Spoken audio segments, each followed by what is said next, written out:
চিঠি আসে, যার যার বাড়ির ঠিকানায় পৌঁছে দেয়।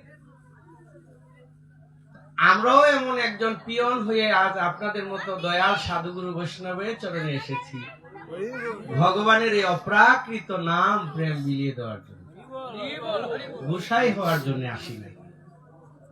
আপনাদের মতো দয়াল সাধুগুরু বৈষ্ণবদের চরণ ধুলি যদি জীবনে একবার পাওয়া যায়, তবে ভাগবত বলেছে জন্ম জন্মান্তরের মহাপাপ মোচন হয়ে একদিন রাধা মাধবের ভক্ত হওয়া যায়। আর সেই রাধা মাধবের প্রেম দেহের মধ্যে অঙ্কুরিত হয়।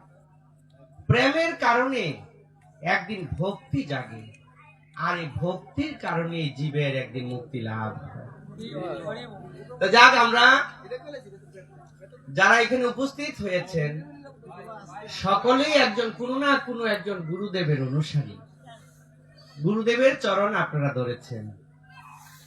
কিন্তু সকল গুরুদেবের গুরু কথাটা লিখতে গেলে যে দুইটা অক্ষর লাগে, আমার গুরুদেবের নাম লিখতে, আপনার গুরুদেবের নাম লিখতে, এমন দুইটা অক্ষরই লাগে গুরু। কিন্তু প্রত্যেক গুরুদেবের রূপ একরকম না। আপনার গুরুদেবের রূপটা কেমন সেটা কিন্তু আমি জানি না। তবে আপনার গুরুদেবের, আপনাদের সকলের যার যার গুরুদেবের যুগল রূপটা দর্শন করতে করতে গুরু বন্দনা করবেন, যেন আপনার গুরুদেব যেখানেই থাকুক সেখান থেকে যেন আপনার এই গুরু বন্দনা শুনে আপনাকে যেন আশীর্বাদ করে, আর সেই আশীর্বাদ পেয়ে যেন আমরা এই ধরাধামে সুখে শান্তিতে থেকে রাধা মাধবের ভজন করে, সাধু সঙ্গ করে, গীতা ভাগবত পাঠ করে আমরা যেন একদিন সবাই রাধা মাধবের কাছ থেকে এসেছি, আবার যেন একদিন আমরা সবাই তার কাছে চলে যেতে পারি। তবে আমরা গুরু বন্দনা করবো, সবাই খাবে পারিব, সবাই তো হাতে তালি মুখে নাম দিয়ে সবাই খাবে।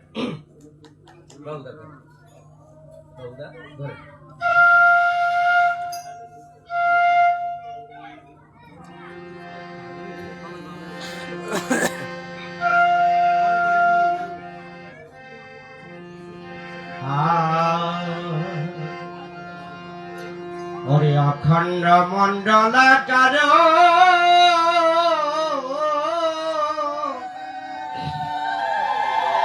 ব্যক্তং যেন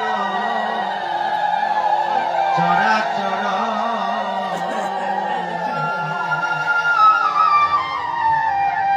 হাগুড়িটা একটু বাড়াই দিবেন, কারণ হাগুড়িটার চাউন্ডটা লাগবে।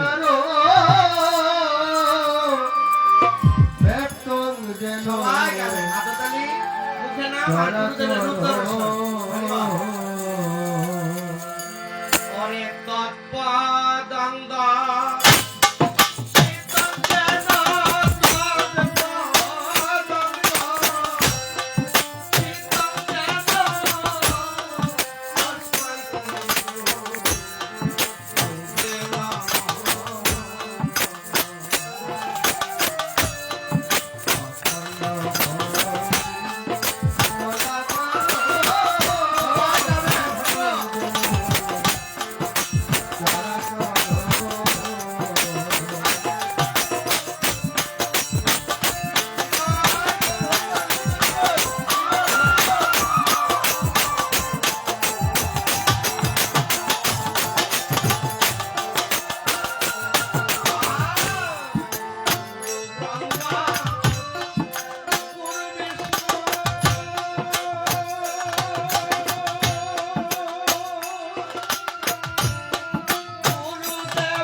জয় আছে আমরা কিছুক্ষণ গুরু চরণে প্রণতি নিবেদন করলাম। হয়তো কেউ বলতে পারেন যে আমার গুরুদেব তো অনেকদিন আগে পাইয়া গেছে, দীক্ষা পাওয়ার পর এই যে গুরুদেব গেল আর গুরুদেব জীবনে চোখে দেখলাম না। কেউ বললেন আমি তো গুরুদেব জীবনে ধরলামই না, তাইলে আমি গুরু নন্দনা কেন যাব? আসলে কি জানেন, আমাদের সকলের একজন গুরু আছে, সে হলো অনাদিরাদি গোবিন্দ। তিনি ছাড়া এই জগতে দ্বিতীয় কোন গুরুদেব এই পৃথিবীর বুকে নাই। তিনি একমাত্র গুরুদেব। আর কেউ বলতে পারেন যে গুরুদেব তাহলে আপনারা দিয়ে আমাদেরকে দীক্ষা দেন, শিক্ষা দেন, তাহলে আপনারা গুরুদেব না, গুরুদেব ভগবান, তাইলে কেমনে হয়? ভগবান ভক্তের একটু আনন্দ বেশি দিচ্ছে। ভগবান বলছে ভক্ত আমার মাতা পিতা, ভক্ত আমার গুরু, ভক্তের আমি নাম রেখেছি, ভক্তে আমার নাম রেখেছে বাঞ্ছা কল্প তরু। কিন্তু তাই বলে জগতে গুরু হওয়ার অধিকার কারণ নাই। একমাত্র গুরু যদি থাকে সে হলো অনাদিরাদি গোবিন্দ। আর তিনি নাম হলো দয়াল। না দেওয়া লাগছে টিয়া পয়সা, না দেওয়া লাগছে তিলকমালা, না উপাস থাওয়ান লাগছে, না স্নান করুন লাগছে, কুণ্ডের ভিতরে গিয়া মার গর্বে সপ্তম মাসে গিয়া ভগবানের দীক্ষা দিয়েছিল। প্রথমে যদি এই জগতে কেউ দীক্ষা দিয়ে থাকে সে হলো অনাদিরাদি গোবিন্দ। তাইলে আপনারাই অনেক সময় বলবেন যে একবার গুরু বলি করি, এটা শাস্ত্রের সিদ্ধান্ত, ভাগবত বলছে একবার গুরু বলি করিয়া শিকার, সেই গুরুকে যদি কেউ করে পরিহার, সেই নরদাম যদি দেহ ত্যাগ করে, কোটি কল্পকাল সে নরক ভোগ করে। এমন কথাটা আমরা অনেকেই বলি। হ্যাঁ, একবার গুরুদেবের দীক্ষা নিছে, এরপরে গুরুদেবে এই যে দীক্ষা দিয়ে এই যে গেছে, জীবনে আর শিষ্যের খবর গুরুদেব লইছে না, আর শিষ্য গুরুদেবের লাগনি দিয়েছে। এগুলো এক নম্বর। আর দুই নম্বর হইলো কেউ কেউ আছে গুরুদেবের দীক্ষা লওয়ার পর গুরুদেব পাইয়া গেছে গা, পাওয়া জনের পরে তো একবারের পরে তো আর কারো থেকে নাম যাব না, শুনুন যাব না, এলাকে গুরুদেবের নামটা যে কর্ণে কি কইছিল এটাও ভুলে গেছে। যে দীক্ষা নিল না আর যে দীক্ষা নিয়ে ভুলে গেল, দুইজন ব্যক্তি কি সমান সমান হয়ে গেল না? তো শাস্ত্রের সিদ্ধান্তে বলেছে এমন ব্যক্তি যদি মৃত্যুবরণ করে, কোটি কল্পকাল সে রৌরব নরকে পচে গলে মরে, তারপরে যদি তার জন্ম হয় সেই জন্মটা হয় পিশাচের জন্ম। তাইলে একবার দীক্ষা নিয়ে যে ভুলে গেলাম আর যে সেটা সংশোধন করলাম না, গুরু দীক্ষা যে আরেকবার শুনলাম না, তাহলে আমার জন্মটা কি পিশাচের জন্মই হয়ে যাবে? হ্যাঁ, হয়তো একবার মনে করেন একটা নতুন শাড়ি আপনি বৈশাখ মাসের প্রথম দিন পরেছেন, তাই বলে এই শাড়িটা ছিঁড়েছে বলে কি আপনি নতুন শাড়ি আর জীবনে পরবেন না? এটা হবে? তাই অবশ্যই আরেকটা নতুন শাড়ি পরতে হবে। আচ্ছা, এটাও বাদ দিয়ে আরেকটা দিকে চিন্তা করেন তো। একটু আগে বলেছিলাম গুরু, আমার গুরু আপনার গুরুর সাথে কোনো ভেদ নাই, তিনি জগতের গুরু, ঠিক না? তাহলে সবার গুরু একই গুরু, হয়তো রূপের ভিন্নতা হইতে পারে কিন্তু গুরুদেব একই। আর যদি তাই হয় তাহলে আমরা যদি এমন মনে করি যে একবার যে গুরু থেকে যাই শুনছি আমার গুরুদেব ত্যাগ হয়ে যাবে গা, এলাকে আর গুরুদেব ধর্ম না, তাইলে তো আপনার বাচ্চাটারা যখন প্লে শ্রেণীতে ভর্তি করাইছেন তো সেখানে তো আপনি টিচার পাইছেন, তাইলে তো আপনার প্রাথমিক স্কুলে আর জীবনে মনে দিবেন না। প্রাথমিক স্কুলে গেলে আপনার এই টিচারটি বাদ দিয়ে দিব না, তারপর আবার হাই স্কুলে দিতে হইব, তাহলে আর প্রাথমিক স্কুলটি বাদ দিয়ে দিব। আবার হাই স্কুলে গেলে যখন হ্যাঁ যখন নাকি মেট্রিক পাস করবো তখন আপনি কলেজে দিবেন, তাহলে ইডিবা দিয়ে দিব।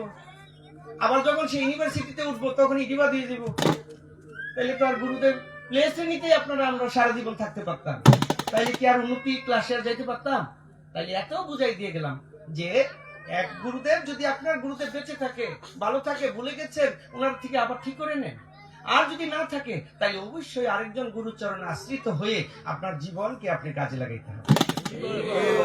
সিদ্ধান্ত, ভাগবত সিদ্ধান্ত।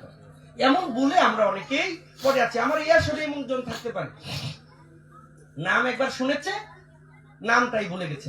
আবার এমনও কেউ আছে গুরুদেব থেকে নাম নেওয়ার পর যতবার গুরুদেবের কাছে যাবেন ততবার গুরুদেবের কাছে পরীক্ষা দিবেন যে বাবা আপনি যে আমাকে দীক্ষা দিয়েছেন এই নামটাকে আমি সঠিকভাবে জপন করছি নাকি করছি। অনেকেই আছে গুরুদেবে যে কানে মূলে কত কইছে, কোনের সময় কত মনে আছিল, কত কেন করে ভুলে গেছে। কিন্তু এই যে গুরুদেবের কাছে গেলে আবার বকা দেয় কিনা আর ডরে জিজ্ঞাসা করছে না, তাইলে এই ভুল তার জীবনে সারা জীবন ভুলই চলতে যাচ্ছে, সঠিক আর জানতে পারে। কিন্তু এটার একটা সুন্দর উদাহরণ আছে। উদাহরণটা হলো, এই কিরে তোরা এত কথা বলছিস, তিনটা শতান তিনখানা বউ।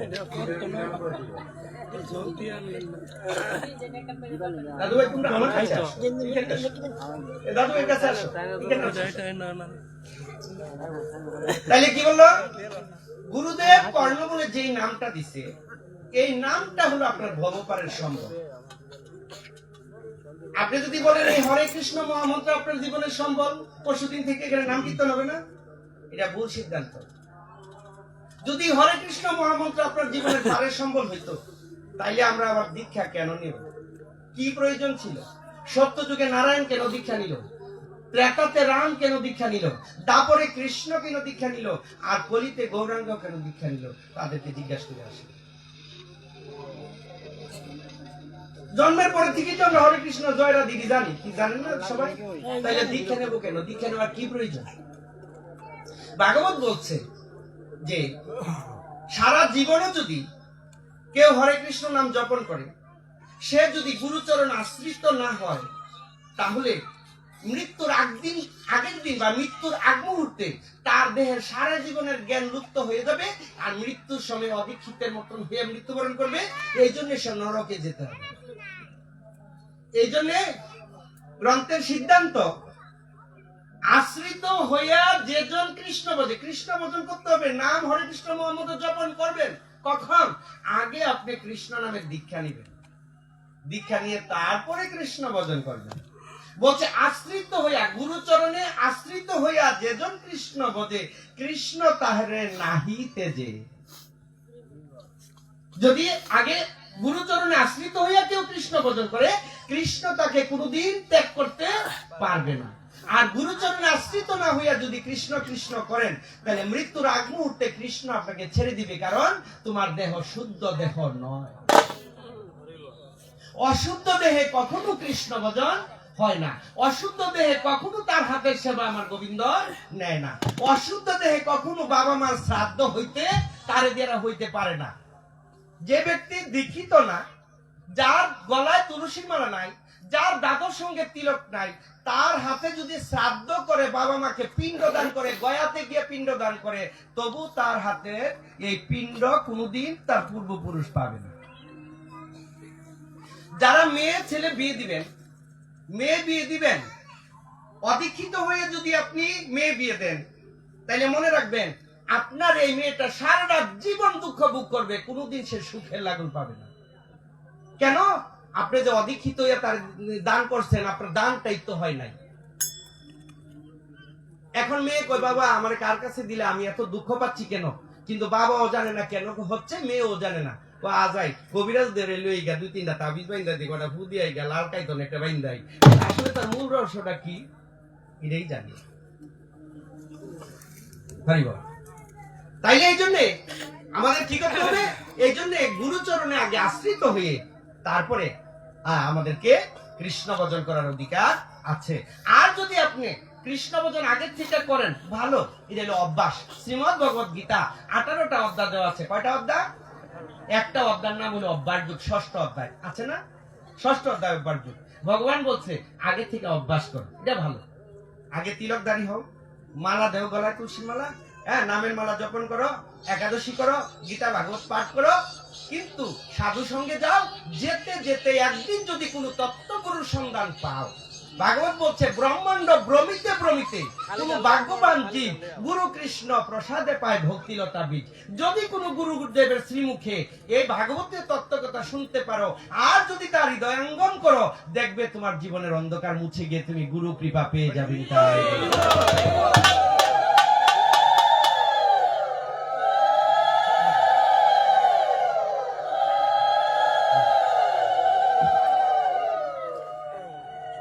আর গুরুদেবটা কি? গুরুদেব হলো অন্ধকারে আলো, মানে আধার পথে একটা প্রদীপ। যেমন আজকে এই জায়গাটা কিন্তু অন্ধকার, আপনি লাইটগুলি নিভাই দেন, এই জায়গাটা কি আলো না অন্ধকার? আলোটা এই লাইটগুলি দিয়েছি বলে এই জায়গাটা তো আলোকিত হয়েছে। দিনের বেলা অন্ধকার, রাত্রের বেলা অন্ধকার।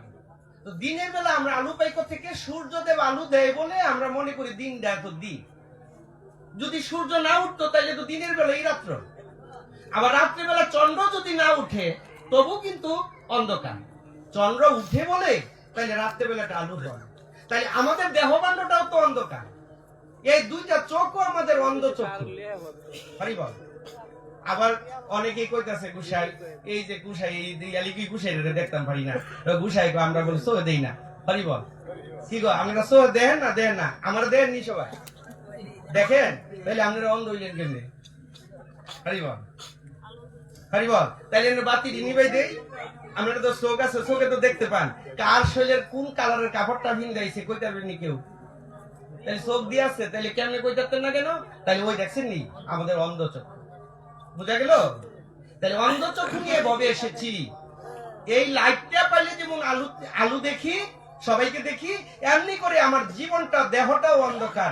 যেদিন আমরা এই ভবের থেকে চলে যাব সেদিন জীবিত থাকতেই আমি চোখে দেখি না, আর যেদিন জীবনের বেলাটাও ডুবে যাবে সেদিন আমি কিভাবে দেখব? এই জন্য আমাবস্যা অন্ধকার রাত্রে যদি অনেক দূর যেতে চান একটা টর্চ লাইট সাথে নিও বাবা, একটা টর্চ লাইট সাথে নিও, দেখবে অনেক দূর যেতে পারবে। এমনি করেও তোমার জীবনের যত অন্ধকার আছে সব দূর করতে গেলে আগে একটু গুরু চরণ আশ্রিত হয়ে গুরু কৃপা নিও। আর গুরুদেব ধরার আগেও তোমাকে একবার যাচাই বাছাই করে গুরুদেব ধরতে হবে যে গুরুদেবটা আমার কৃষ্ণ ভজনমুখী গুরুদেব কিনা। যে গুরুদেব কৃষ্ণ ভজনমুখী নয়, কৃষ্ণকে দেখানোর রাস্তা তিনি নিজেও দেখে না, আমাকেও দেখাইতে পারবে না, সেই গুরুদেবের দীক্ষা নিলেও তোমার জীবনে এইবার তুমি মুক্তি লাভ করতে পারবে না। আগে কৃষ্ণ ভজনমুখী একজন গুরুদেব তোমার জীবনে দরকার। কারণ আমি যেদিন এসেছিলাম কৃষ্ণে আমাকে পাঠিয়েছে, এখন খাওয়াচ্ছে পড়াচ্ছে কে? কৃষ্ণে। আবার একদিন মৃত্যু হইলে দেহ থেকে প্রাণ গেল, কৃষ্ণ কৃষ্ণ করতে করতে আমাকে নিয়ে যাবে। কৃষ্ণের কাছে যেতে গেলে কৃষ্ণের নামেই যাইতে হবে, কৃষ্ণের নামই খাইতে হবে, কৃষ্ণের নামই ঘুমাইতে হবে। ঘুমানোর আগেও একবার কৃষ্ণ নাম করে ঘুমাইতে হবে।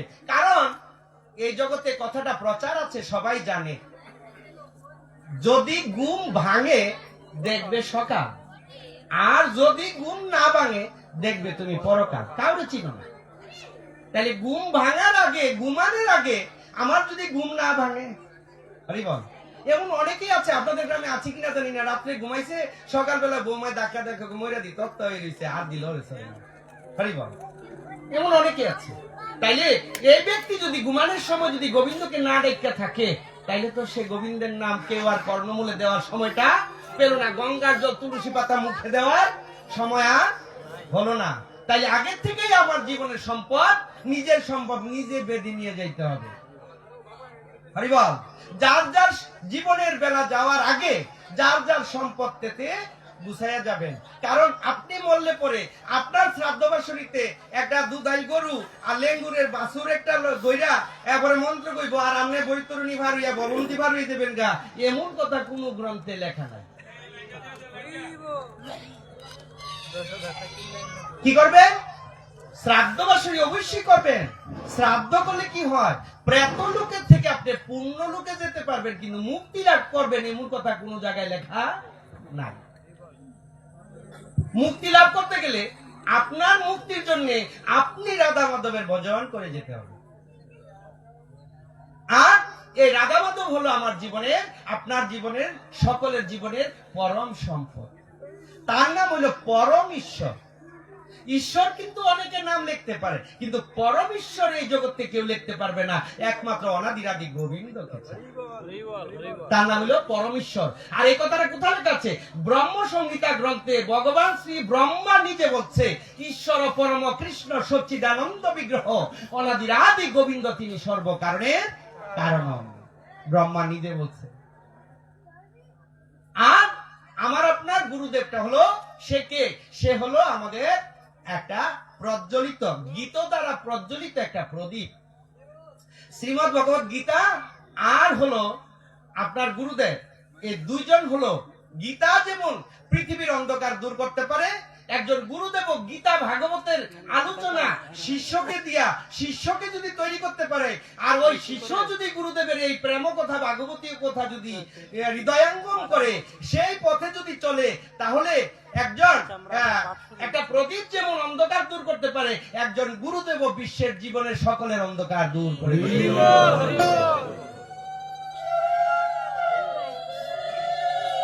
এই জন্য আমরা সকল কিছুর আগে গুরু বন্দনা করি। গুরু হল জীবনের সর্বমূলাধার তত্ত্ব। এটা দিলে পরে কাশি আসে। না ইডিয়ার ইডি কি বাবা, এই যে তোমরা এটা ধরাও, এটা আমরা পছন্দ করি। এটা অক্ষণ ধরাইবা, আবার 5 মিনিট পর আবার নিতে যাবে, আরেকটা ধরাইবা।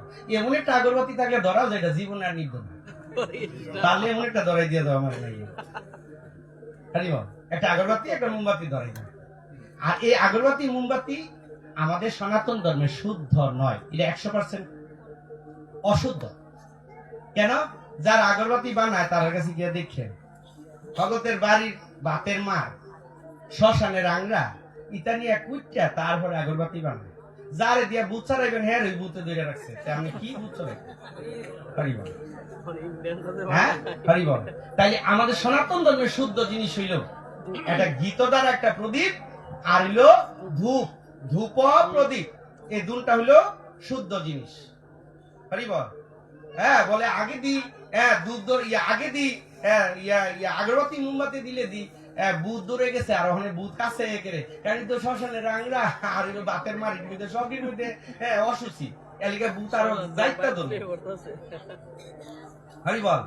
আর অরিজিনালি যদি গীত দ্বারা প্রদীপ দেখান, আর যদি আপনি দুধ দেখান ছোলা দিয়া বা ইয়ে দিয়ে, তাহলে টিক্কা দিয়া, তাহলে কি হবে? সেটা দিয়ে আপনি ধরাইলে বুধ দূরে চলে যাবে, কারণ দিল শুদ্ধ ধূপ প্রদীপ। আর এখানে হয়তো আজকে আমি আইসিটি কেমন দিচ্ছে না তারা। সম্মানিত সুধী মণ্ডলী, অল্প কিছুক্ষণের মধ্যে আমাদের আজকের এই কীর্তন অনুষ্ঠানের প্রধান অতিথি ব্রাহ্মণবাড়িয়ার মাটি ও মানুষের নেতা ইঞ্জিনিয়ার খালেদ মাহমুদ শ্যামল ভাই আমাদের গোকুলনগর ব্রিজে এসে পৌঁছেছে। অল্প কিছুক্ষণের মাধ্যমেই আমাদের এই অনুষ্ঠানে পৌঁছবে। আপনারা যারা আছেন দয়া করে আমাদের এলাকার লোক যারা আছে চেয়ারগুলি ছেড়ে দিবেন। আমাদের নেতারা যাওয়ার পর আপনারা চেয়ারে বসেন। উনি আইসা পড়ছে, আপনাদের কাছে বিশেষ অনুরোধ, উনি আমাদের কাছে আসবে। আমাদের এই কীর্তন মানের জন্য আমরা কিছু দাবি দোয়া করব। আমরা